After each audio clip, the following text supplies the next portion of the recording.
Alléluia. Alléluia.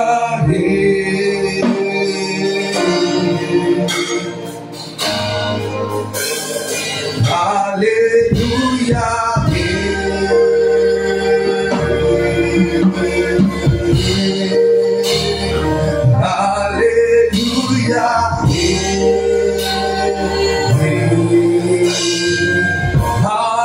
Alléluia.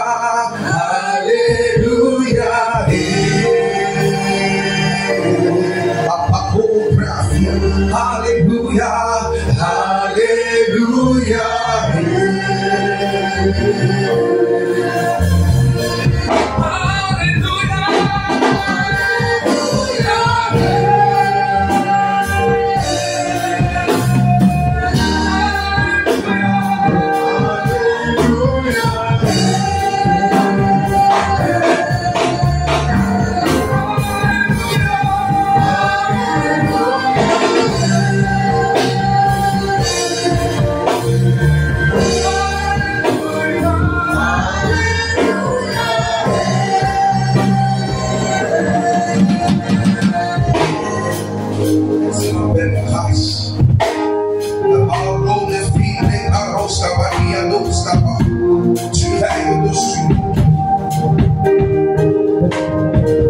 Et ton nom, Seigneur, demeure jamais, Papa. Que seul ton nom soit célébré en ce monde. Que ton règne s'établisse. Que ta foi se fasse entendre, Père. Que tu baptises encore nos cœurs. Baptise encore nos âmes, Papa. Encore une veille.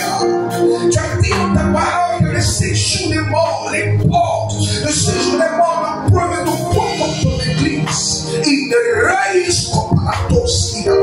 Porte-nous dans ta révélation. Porte-nous dans les clés des prisons du royaume, Père. Et que ta gloire paraisse dans mon cœur. Dans nos vies ici-bas, Papa.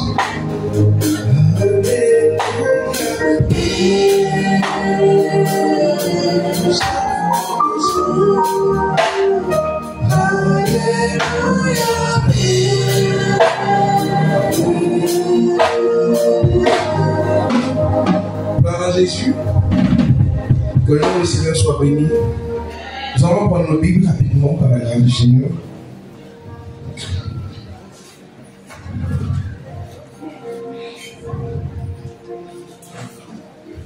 Philippiens, le chapitre 3.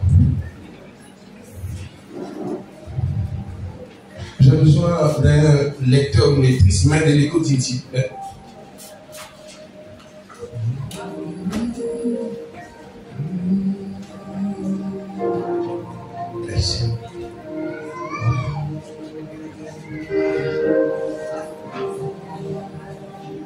Un lecteur ou une lectrice, s'il vous plaît, de l'écoute. Deux, peut-être une lectrice et un lecteur, ils vont m'aider. On va ensemble prêcher.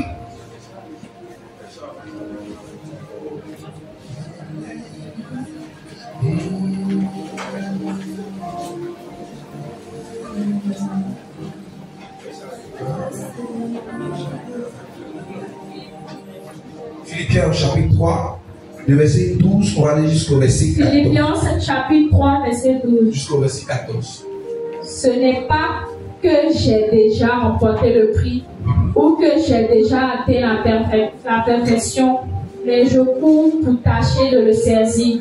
Puis moi aussi j'ai été saisi par Jésus-Christ.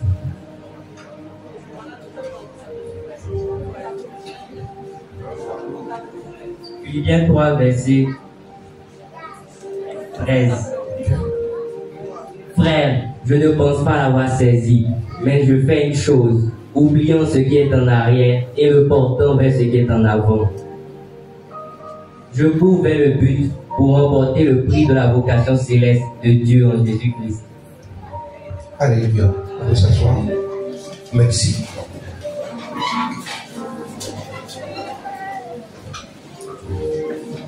J'ai un peu suivi les différentes, un peu. J'ai écouté les gars qui sont en train de réciter les versets. C'était déjà bon parce que je me disais comment expliquer tout ça. Alléluia. Je vous en parlais de la vie de Paul, c'était c'est déjà bon. Alléluia. Comme dit, l'a signifié, effectivement, ce passage que nous venons de lire est tiré du livre de Philippiens, qui fait partie des épîtres de l'apôtre Paul, qui était un pharisien qui a persécuté l'église durant un moment et qui, sur l'une de ses missions, a rencontré le Seigneur et Dieu a changé son histoire. Alléluia. Et il prend le soin d'écrire à ces différentes églises, il y en a plusieurs, afin d'éclairer leur marche, éclairer leur engagement, éclairer leur vocation, afin de leur faire comprendre la volonté de Dieu et la pensée du Seigneur. De manière quotidienne, c'est-à-dire comment ils doivent gérer leur vie, dans leur environnement, dans leur société, afin d'être réellement des gens qui impactent. Mais il ne le fait pas en parlant des autres, il fait un rapport sur lui-même. Alléluia. Il ne prend pas la vie de l'autre comme exemple, mais il prend sa vie comme exemple. Il parle de sa personne. Il présente sa personne comme étant un témoignage vivant de ce que lui-même prêche et ce qu'il vit. Alléluia. Gloire à Jésus. Et c'est dans ce but de pouvoir bâtir l'église. Et comme le dit, il s'appuie sur lui-même pour écrire aux Philippiens. Et dans ce passage, il a dit, ce n'est pas que j'ai déjà remporté le prix. Celui qui te dit qu'il n'a pas encore remporté le prix, c'est quelqu'un qui a ouvert des églises. Alléluia. Celui qui te dit qu'il n'a pas encore remporté le prix, c'est quelqu'un qui a évangélisé les nations. Il dit qu'il n'a pas encore remporté le prix. Alléluia. Et qu'il cherche à atteindre la perfection. Amen. Et au verset 14, on va décoller à partir de là. Si vous pouvez mettre le verset 14, s'il vous plaît. Il dit, je cours vers le but pour remporter le prix de la vocation céleste de Dieu en Jésus-Christ. Je cours vers le but. Alléluia. Je cours vers le but. Quand on parle de but, on parle de quelque chose à atteindre. On parle de quelque chose peut-être qu'on veut avoir. On peut définir peut-être le but comme quelque chose, un endroit où on veut aller. Donc aussi on peut définir le but comme étant la raison pour laquelle la chose a été conçue. Alléluia. Quand on regarde le stylo, le but du stylo, c'est d'écrire. On peut utiliser le stylo pour taper sur la table pour produire du son. On peut utiliser le stylo pour tracer peut-être avec le capuchon derrière par terre. Mais la meilleure version du stylo, c'est celle qu'elle manifeste en gardant l'esprit de celui qui l'a conçu. Je reprends. La meilleure version du stylo, c'est-à-dire quelque chose à appeler stylo, lorsqu'il accomplit la raison pour laquelle le concepteur l'a créé. Donc quand on parle de but, c'est le fait d'accomplir la raison pour laquelle le concepteur m'a créé. La raison pour laquelle je suis né, la raison pour laquelle chaque jour quelqu'un prend le soin de me donner le souffle de vie, la raison pour laquelle quelqu'un veille sur moi. Alléluia. Si le stylo dit que lui va se charger de taper sur la table pour produire du son, il produit quelque chose. Mais il n'est pas en train de produire ce pourquoi on l'a créé. Vous m'entendez? Donc je peux être en train de faire des choses, mais je serai en train de faire des choses sans accomplir le but pour lequel je suis. Pourquoi? Parce que je ne suis pas en train de faire ce pourquoi celui qui m'a conçu m'a engendré. Alléluia. Donc quand on parle de but, il est indispensable de savoir pourquoi je suis. Donc regarde ton voisin, dis pourquoi je suis. Est-ce que je suis parce que je dois porter de beaux vêtements, avoir de grosses voitures, de grosses maisons? Est-ce que c'est la raison? Est-ce que je suis parce que papa doit me donner chaque fois du déjeuner? Est-ce que je suis parce que je dois porter les dernières chaussures? Est-ce que je suis? Est-ce que c'est pour ça que je suis? Nous allons prendre Jean chapitre 4. On va comprendre la pensée du concepteur. Jean chapitre 4.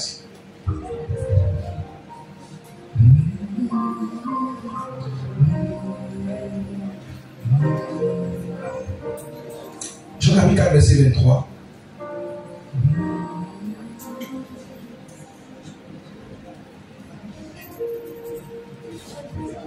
Mais l'heure vient. Et il est déjà venu. Où les vrais adorateurs adoreront le Père en esprit et en vérité.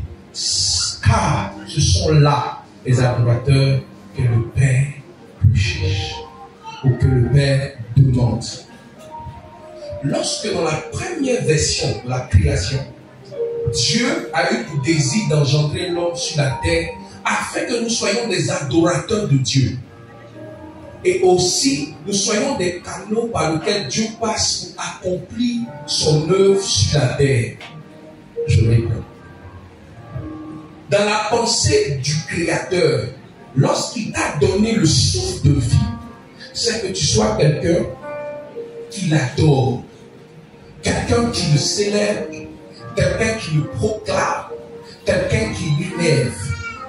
Et que par toi, il accomplit ses desseins qu'il a sur son trône, sur la terre. Alléluia. Alléluia. Mais malheureusement, son projet si merveilleux a été détruit. Et quand le Christ vient, il vient dans l'objectif de rétablir ce projet-là. Donc quand le Christ vient aux hommes, il a pour objectif que le plan premier du concepteur soit rétabli dans la vie des hommes. Que chaque homme redevienne un adorateur et que chaque homme devienne un canal par lequel le Saint-Esprit va agir au milieu des hommes. Alléluia. Alléluia. Donc je suis. Parce que une pensée, celle de faire de moi un adorateur, m'a donné de voir le jour. Maintenant, je me pose la question. Es-tu un adorateur ou une adoratrice? Et quand il me regarde, on l'a mis à côté. Est-ce que tu adores Dieu? On va dire, est-ce que regarde, on va dire, est-ce que tu es un adorateur ici? Est-ce que tu viens simplement les dimanches parce qu'il faut être présent? Ou bien est-ce que tu as une relation avec Dieu? Ou bien est-ce que tu viens à l'église parce que tu veux posséder, tu veux avoir? Alors que le plan original, ce n'était pas que tu aies, mais que tu donnes.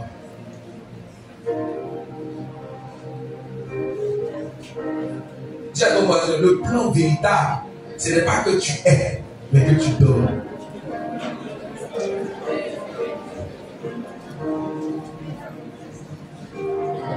Alléluia. Paul dit, je cours vers le but. Donc Paul se rend compte que c'est une action progressive. C'est-à-dire que chaque jour, je dois poser des actions, des pas, afin que je sois constamment un adorateur et que je sois un canal par lequel Dieu agit au milieu des hommes. Est-ce que ma vie permet au ciel d'agir au milieu des hommes? Est-ce que ma vie est un canal que le ciel peut utiliser dans mon école, dans mon établissement, dans la société où je me trouve? Ou est-ce que je suis celui qui attend toujours du ciel? Seigneur, donne-moi. Seigneur, donne-moi. Seigneur, donne-moi. Seigneur, j'ai dit, donne-moi. Seigneur, donne-moi. Souvent, le ciel entend des prières, ils se disent, mais c'est quel modèle? Est-ce que c'est le modèle qu'on a conçu là? Quelqu'un nous parlait, oui, il y a une autre version sur la terre.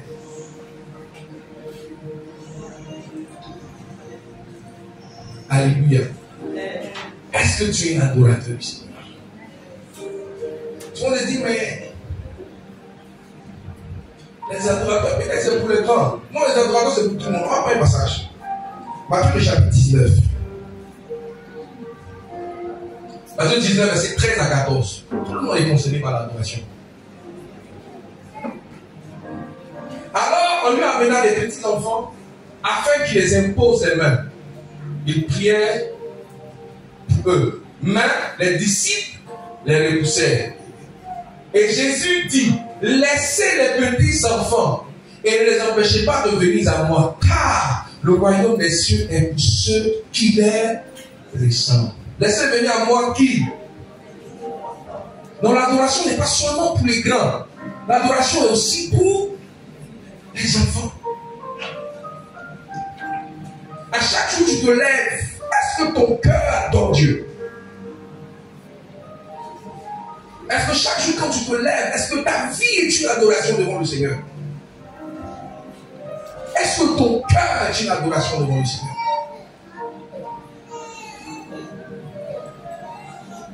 Alléluia. Nous sommes au culte des enfants, mais bon, on a aussi les grands. Vous voyez, Dieu est celui qui agit et qui fait de grandes choses. Amen. Ce n'est pas parce que tu es petit que Dieu ne peut rien faire avec toi. Non. Dieu peut faire quelque chose de merveilleux avec cette petite forme que tu as. Avec le peu que tu as en main, Dieu peut faire de grandes choses. Alléluia. On va lire un passage. Allons-y dans le livre de Jean. Jean, le chapitre 6. Le verset 9. On va voir ce qu'est grâce à un petit enfant. Qu'est-ce qui s'est passé? Il y a ici un jeune garçon qui a 5 pains d'orge et 2 poissons. La Bible dit que Jésus était confronté à un problème. Il fallait nourrir 5000 hommes. Mais pour que le miracle se produise, il fallait un support. Il fallait quelque chose que Dieu va utiliser. La Bible dit qu'ils ont fouillé dans toute la foule. Ils n'ont rien trouvé. Mais un gars dit, bon, on a vu un petit garçon là-bas là. Bizarrement, l'enfant a 5 pains et puis 2 poissons. Jésus dit, envoyez les 5 pains, 2 poissons. Donc les 5 pains ne se sont pas retrouvés dans la main d'une grande personne. Imaginez-vous un enfant, c'est quand même merveilleux. Cet enfant n'est pas resté à la maison pour dire non, mais cet enfant est venu aussi écouter Jésus. Il a tellement écouté Jésus qu'il a oublié de manger.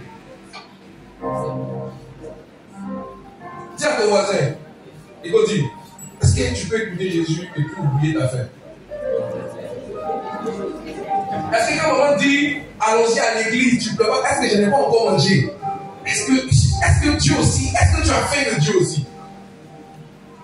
Alléluia. Est-ce que nous avons faim de Dieu jusqu'à oublier nos besoins? Est-ce que notre soif d'écouter Dieu est plus profonde que nos besoins? Est-ce que notre soif de s'approcher de Dieu est plus profonde que nos besoins? Imaginez un enfant qui conserve 5 pains et 2 poissons, où tout le monde a faim. Tout le monde, les grands ont faim, on cherche à manger. Les enfants qui sont amenés à manger le plus souvent, mais ce jour-là, cet enfant a gardé 5 pains et 2 poissons. Parce que son cœur était porté sur les choses spirituelles. Porté sur les choses spirituelles. Écoute, aussi longtemps que tu restes loin du maître, le peu que tu as ne pourra jamais vivre des espoirs.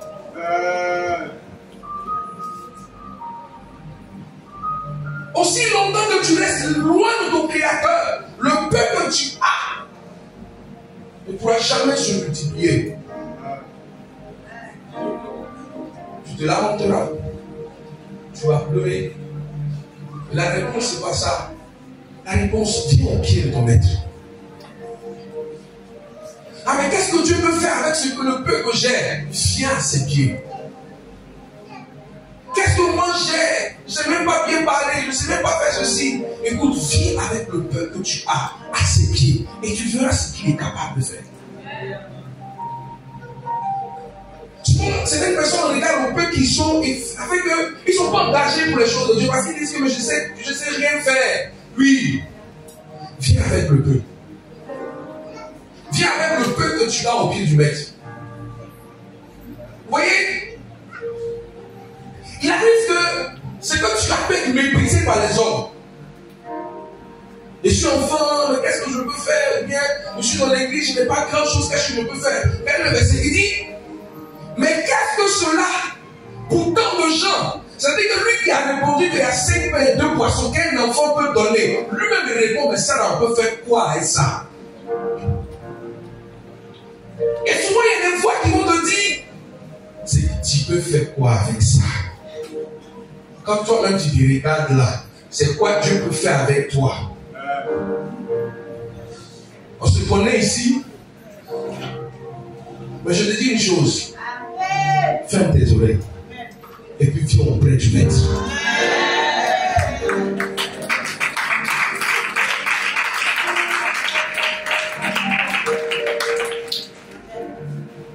Est-ce que moi je peux chanter? Qu'est-ce que je peux faire? Est-ce que je peux parler de Jésus à mes amis à l'école? Oui. Mais je ne maîtrise pas toute la Bible, mais tu connais au moins un verset. Prends ce verset-là et puis parle de ça. Le Saint-Esprit va se saisir de ce verset-là pour produire quelque chose de glorieux dans la vie de ton voisin. Ah, mais comment je peux parler de Jésus à ma camarade? Je ne connais pas grand chose. Prends le peu que tu sais de la parole de Dieu. C'est peut-être une histoire qui t'a marqué quand tu as lu. Peut-être c'est quelque chose que tu... Non, peut-être c'est quelque chose que tu as entendu qui t'a marqué. Prends ça. Et dis au Père, c'est le peu que je peux donner pour mon adoration. Embrasse ça et donne gloire à ton nom. Alléluia. Alléluia. Nous devons réellement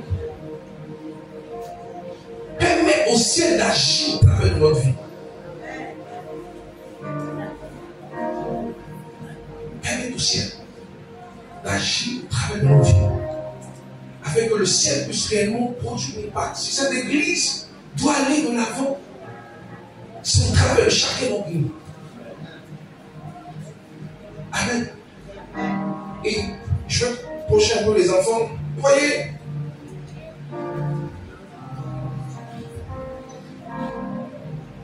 la Bible, Jésus dit que le royaume là, pour les posséder, il faut ressembler à un enfant. Être un enfant, c'est une bénédiction. Laissez-moi vous dire. Parce que nous, on est grands, bon, on veut vous ressembler. Parce que le maître dit, si on veut posséder le royaume, quand on devient comme vous,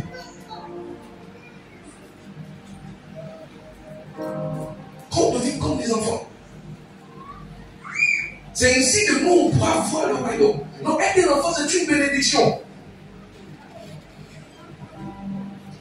C'est une bénédiction.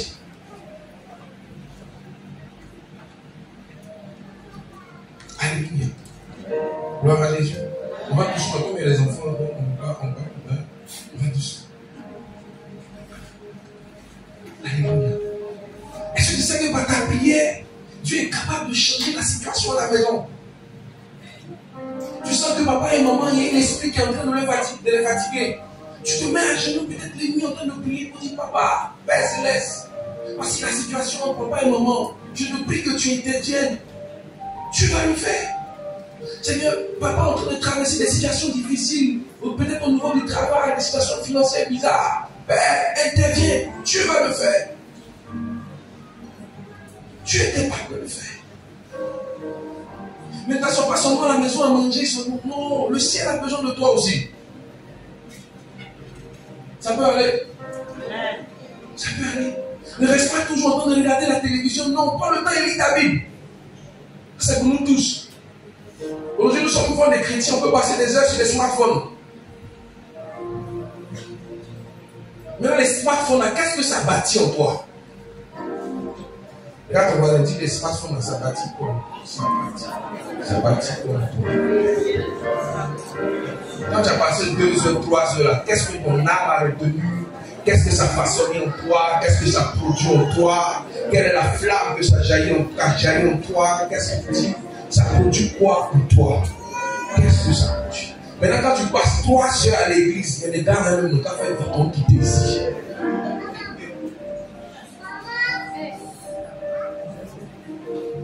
Donc Dieu même il a assis son trône et puis il te regarde.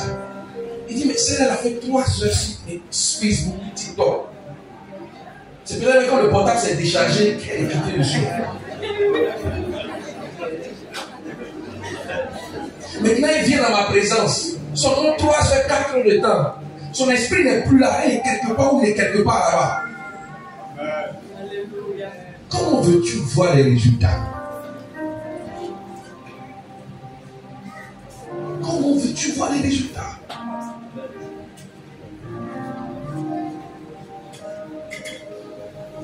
Parce qu'on dit à des résolutions, on répondra le succès. Mais quand on dit à des résolutions, c'est quoi? Qu'est-ce que tu décides de faire? Où tu mets ton temps? Où décides-tu de sacrifier ton temps? Où décides-tu de s'aimer ton temps? Sème ton temps dans la présence de Dieu. Sème ton temps dans les champs du royaume. Sème ton temps où tu suis d'avoir des récoltes. Mais tu sèmes ton temps dans les choses qui ne vont rien te redonner en retour. Ça veut dire quoi? Apprends-nous à compter notre temps. Pourquoi? Parce que les temps sont mauvais. Les temps sont mauvais. Et la sagesse divine te demande de savoir compter tes temps. C'est-à-dire de considérer chaque heure que tu passes. Que tu ne méprises pas les heures que Dieu te donne. Que tu les considères en les utilisant pour faire des choses qui vont apporter des résultats glorieux. Quand on dit prière, on dit jeûne. On dit temps de méditation.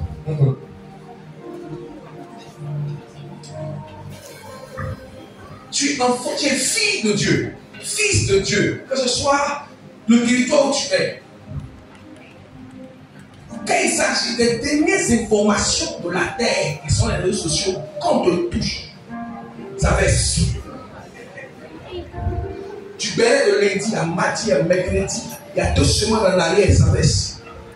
Mais si on t'a touché aujourd'hui pour te demander qu'est-ce qu'ils ont dit le dimanche passé, oh, le pasteur même quand il parlait là, moi-même, c'est que tu n'as parlé de quelque chose, ça c'est parti. Ce qui va te bâtir est parti. Ce qui va te faire stagner et puis te rien te produire, c'est resté là. Mais qu'est-ce que tu veux que le ciel fasse? Quand l'eau et le soleil frappent la terre, lorsqu'ils rencontrent une semence dans la terre, alors ça peut produire quelque chose. Mais quand le ciel vient et les anges viennent, à cause de la qualité du message que tu as reçu le dimanche passé, et qu'ils viennent pour donner à ce message, de quitter le domaine spirituel pour devenir physique dans ta vie, quand ils viennent, le message est parti.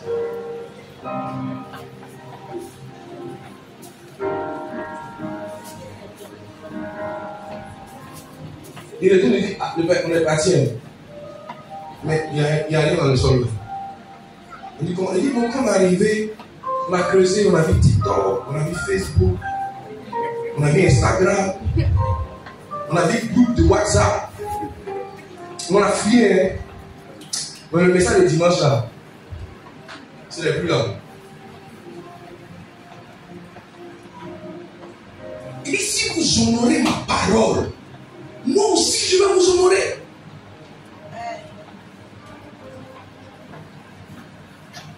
Si je quitte à la maison, je vais lire aussi ma Bible.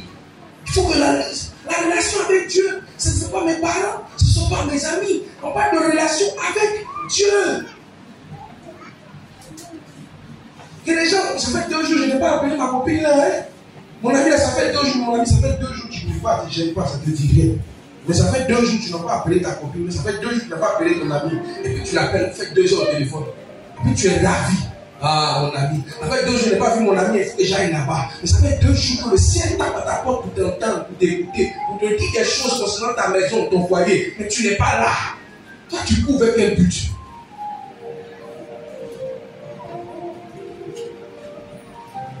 Regarde ton voisin, dis, on court avec quel but?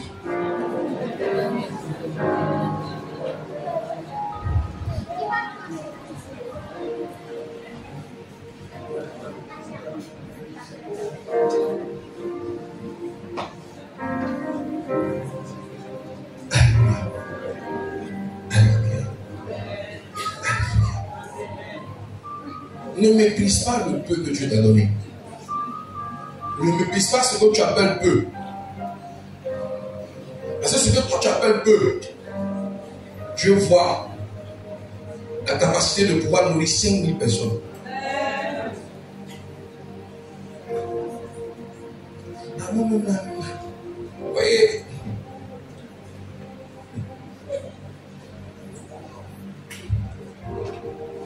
Alléluia.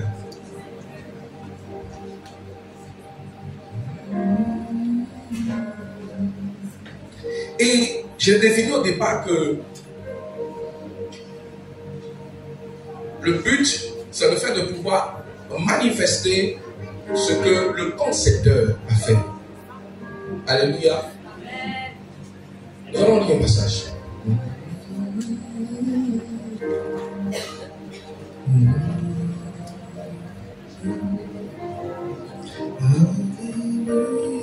Matthieu 17, verset 7.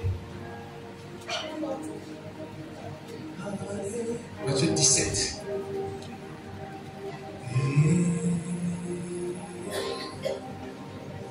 Verset 5.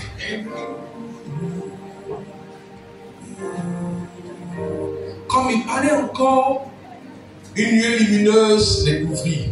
Et voici, une voix fit entendre de la nuée ces paroles. Celui-ci est mon fils bien-aimé, en qui j'ai mis toute mon affection. Écoutez-le. On prend un autre passage. Jean 5, verset 30.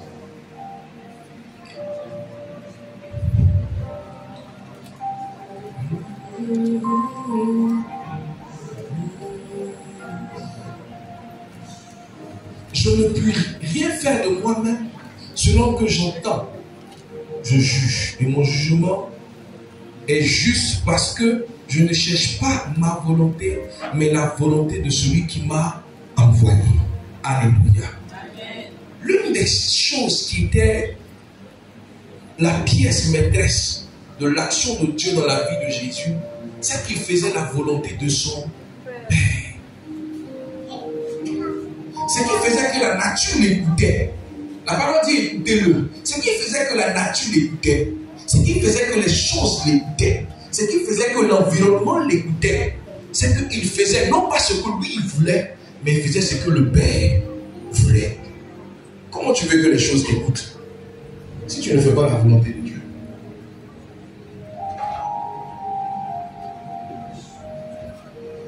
Hein, les enfants? Comment voulez-vous sentir l'amour de votre Père si vous n'êtes pas obéissant? Notre Seigneur dit, il obéit à son Père. Toi-même, ton Père physique, qu'est-ce que tu fais de ses paroles?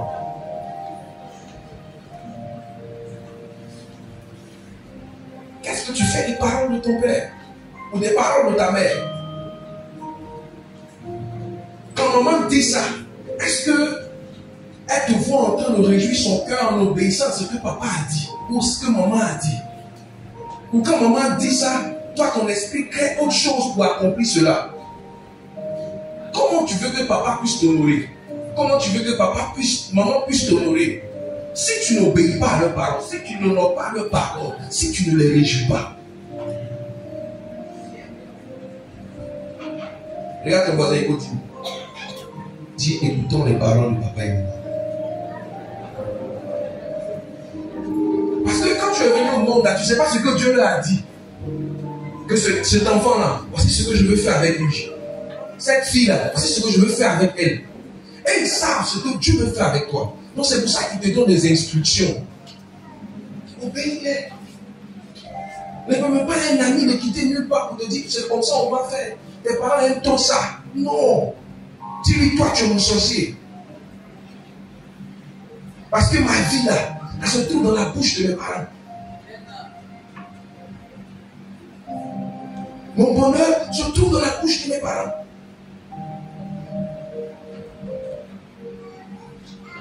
Alléluia. Vous devez apprendre à honorer vos parents. Le Seigneur a fait entendre, Dieu a fait entendre sa voix du ciel parce que Jésus l'honorait sa voix. Souvent on dit, maman, toi tu ne me défends jamais. Mais c'est normal parce que tu fais rien avec ces paroles.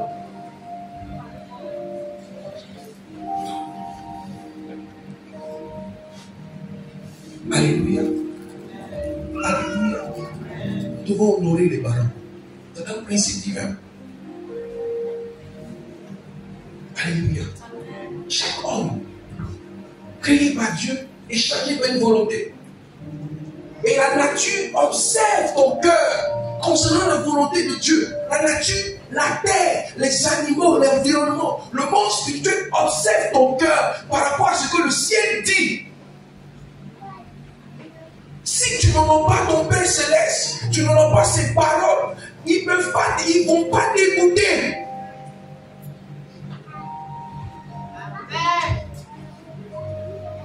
Les sièges de ton bureau ne vont pas t'écouter pour te mettre dans la promotion. On dit ce gars c'est un rebelle au ciel. Je fais tout, je vois rien. Ce n'est pas une question de je fais tout. Qu'est-ce que tu fais? Est-ce que tu fais ce que Dieu dit de faire? Ce n'est pas une question de je fais tout. Est-ce que tu fais ce que le ciel dit de faire? Quand la nature voit ce que tu es en train de faire et conforme à la voix du Père, alors tu peux parler au porte pour dire porte, ouvrez, vous dites oui, on va s'ouvrir. Parce que le Père nous a dit de t'écouter. Parce que tu fais sa volonté.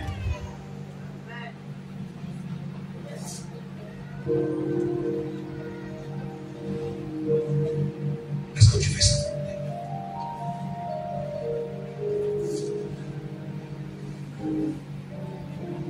Je couvre le but.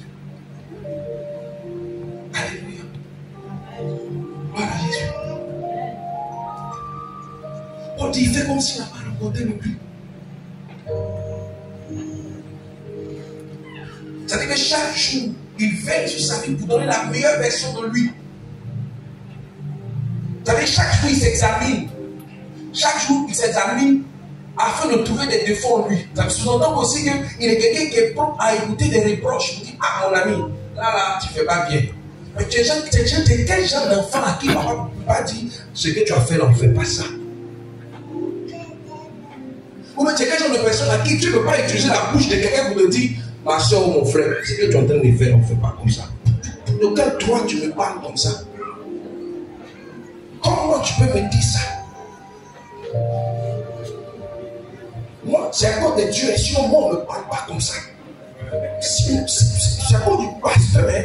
Sinon de là, on va se laisser.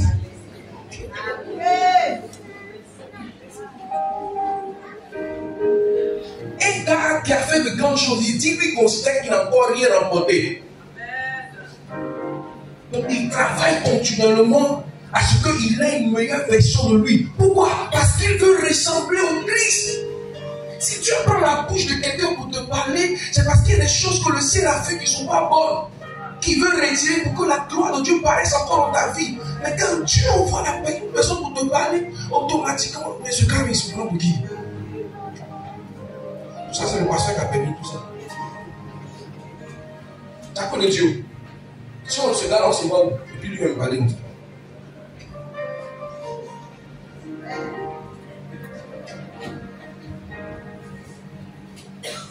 Et puis la grâce était réservée à ton obéissance. Tu la rates.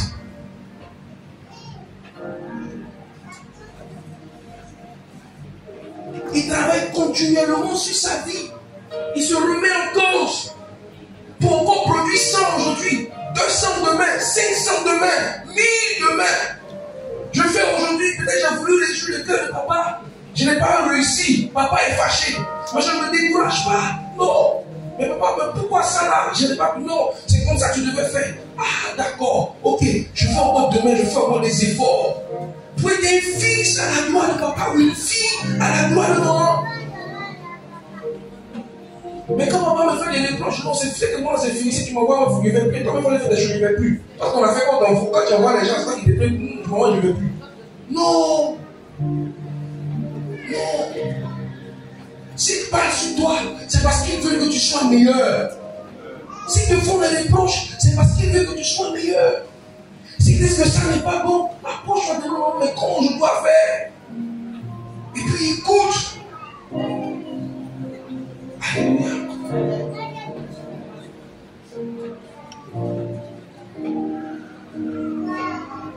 Nous avons un Dieu merveilleux. Un Dieu qui nous aime. Qui a un plan d'amour glorieux pour nous. Seulement nous devons laisser notre cœur discipliné par sa présence. Notre cœur laisser être circoncis par lui. Touché par lui. Alléluia. Ce qu'on t'a créé, il fait preuve d'humilité. Pourquoi? sait que ce qu'il est aujourd'hui n'est pas le fruit de ses efforts, mais de la grâce de Dieu. Et qui croit que Dieu veut faire de grandes choses encore avec lui. Alléluia. Il sait que chez Dieu, il y a des sacrifices. Oui, il y a des sacrifices. Écoutez, souvent tes amis vont t'appeler pour dire on doit sortir pour aller tel endroit. Tu dis, c'est quoi, on s'en va là, je ne joue pas le cœur de Dieu. Je reste à la maison. C'est des sacrifices. Pour atteindre un but là, il ne faut pas te laisser distraire. Tu dois rester concentré. Concentré. Parce qu'autour de toi, il y a la distraction. La distraction peut être un ami de l'école. La distraction peut être un ami à la maison. Il va t'empêcher de venir au culte, de méditer la parole de Dieu. Tu dois lui dire non, mon ami, moi j'ai un but. Et les gens tournent autour de toi qui vont te décourager. Toi-même, ton affaire de Dieu, c'est toi toujours qui rentre ici. On ne comprend pas c'est quelle histoire de Dieu. Il y a quoi? C'est toi celui qui va à l'église. Mon ami, chacun ne coupe pas de la même manière. Si toi tu veux, amuse-toi et ta vie. Moi, j'ai un but à atteindre.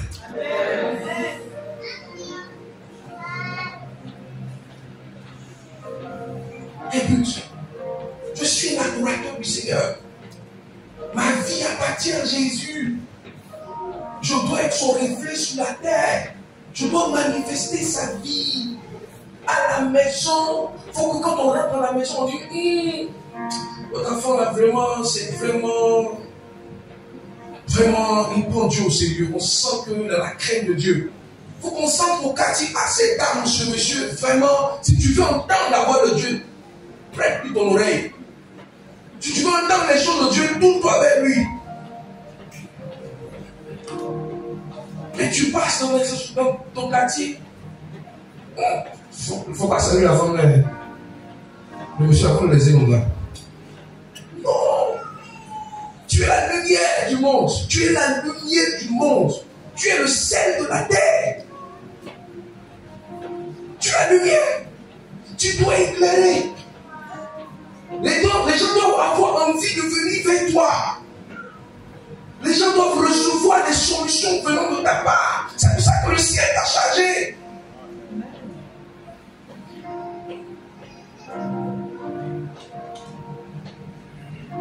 C'est pour ça que le ciel t'a chargé. Il faut que tu te révoltes. Tu dis non, c'est pas normal. Je ne peux pas être enfant de Dieu et puis je n'ai pas d'impact dans la vie des gens. Je suis enfant de Dieu. Quel impact j'ai dans ma maison, dans ma famille? Pourquoi? De manière naturelle, quand un homme devient premier ministre ou bien une famille, il y a un premier ministre dans la famille. On sait que dans la famille, il y a un premier ministre. Mais toi, tu es fille ou fils du royaume des cieux. Quel impact ça a eu dans ta famille? Quel impact? Quel impact? Quel impact? Quel impact ça a eu dans ton église? Quel impact as-tu? Quel impact as-tu à la maison? Quel impact? Pourtant tu as la vie.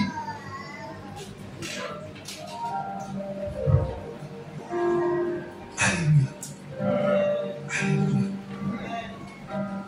Je veux vraiment encourager chacun. Je dis, il faut que quand je quitte la terre, que le ciel se réjouisse. Parce que j'aurai été un canal par lequel tu vas passer pour impacter ma génération. Mon école, mon environnement, mon travail, ma maison. Que peut-être mon père me regarde en tant qu'enfant pour dire mon fils, merci. Parce que grâce à toi et ta prière, les choses ont changé. Ou peut-être même à la mère, l'enfant va dire maman, merci. Parce que grâce à toi, ma vie a pris notre tout. Que tes amis te disent merci. Parce que tu nous as retiré de la drogue et de la boisson. Par ton caractère, ton comportement. On t'a embêté, mais tu es resté fidèle. Alléluia. On va prier aussi.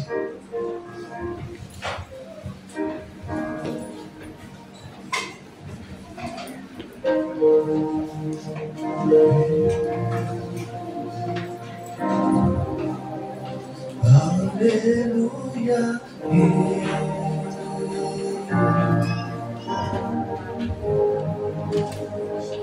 Alléluia. Un homme est arrivé à la fin, il était prêt de faire sa vie, mais il dit, il doit encore donner une autre version. Il doit encore donner encore. Il doit encore donner le meilleur de lui. Il doit encore être l'esprit d'impact. Il doit encore donner le meilleur. Il doit être un canal par lequel tu dois briller. Un canal par lequel les choses changent. Un canal par lequel les vies sont transformées. Il doit être le reflet de la présence de Dieu. Ce matin, par à Dieu. Il dit à Dieu, Seigneur, merci.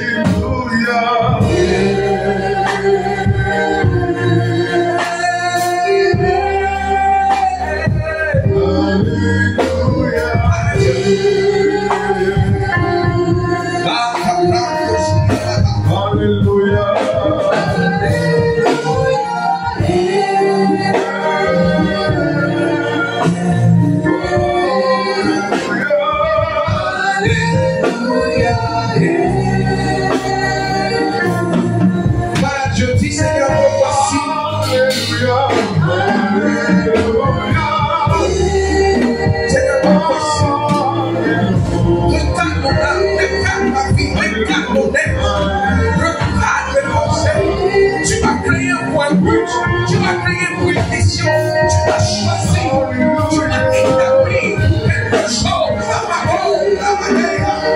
Il échappe à tout, c'est pas de l'eau. Tu m'as établi pour quelque chose. Voici, il a parlé à son camarade.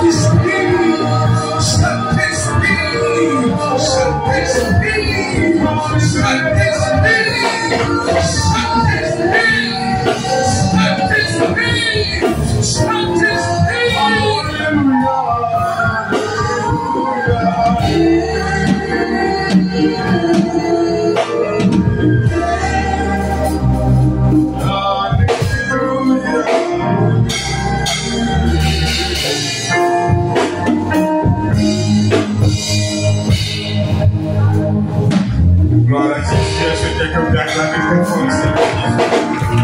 Est-ce que tu peux acclamer